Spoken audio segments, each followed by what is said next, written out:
Humility.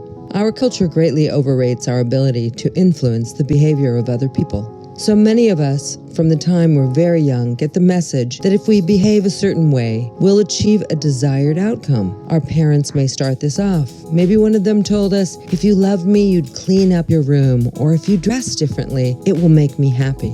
We may get quite far along in life before we realize that cleaning up our room and the love of a parent are actually independent of one another. We may clean up our room or dress differently, but these things cannot cause love or make anyone happy. Love and happiness come about when a person decides to love or be happy, decisions that they must come to entirely on their own. Of course, no human being exists in a vacuum. The influence of others affects every one of us every single day. What many of us fails to realize, however, is that though this influence affects us, the extent of its impact is a product of our own perception. In the abstract, external influences and our internal state are freestanding variables. Zen masters understood this. Enlightenment for many of them came with total acceptance of what is, and with a harmonious internal relationship to it. Eckhart Tolle has said that 90% of all human suffering is self-inflicted. Perhaps unnecessary may be a better word. When we understood that our external and internal realms are not linked with a set of deterministic handcuffs, there are some pretty good outcomes. First of all, it makes our egos right-sized. When we realize we don't have a responsibility to the whole world to assure good outcomes, it can be liberating and allow us to focus on those parts of life where our influence can realistically do some good. Awareness of this limitation is at first glance what we mean by humility, when the world no longer becomes our responsibility, when we give the weight of this burden up, when we acknowledge our own limitations, not in a self-defeating way, in a self-actualizing way. A big part of casting off the yoke comes with the daily awareness that when it comes down to it, we can control our own behavior. And that's about it.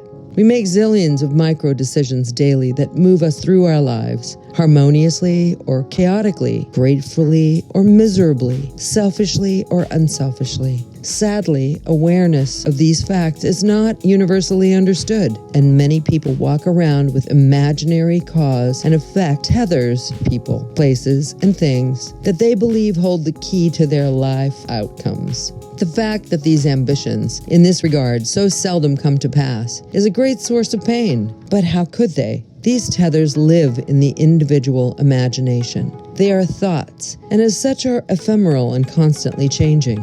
This is not to deny the real stuff of existence. Rather, it is to understand where our internal power lies. Many spiritual teachers talk about the watcher. This is a part of human consciousness that knows when we're aligned internally and when we're not. We can nurture this awareness because most of the time it knows what's what. When you do something, you know it isn't quite right, go ahead and see how this watcher feels about it. Chances are, if you give it a chance, it will help you steer the boat of your internal life around unnecessary conflict and drama. This force inside us all does not exist in a cultural vacuum. However, it's constantly bombarded from outside, which invariably affects its point of view. Basic human values, love, support, and compassion for others and for ourselves is embedded in the consciousness of everyone. Staying plugged in is what requires practice. I hope you found this video helpful. If so, please give it a like, subscribe to the TrueFox channel, and hit the notification bell.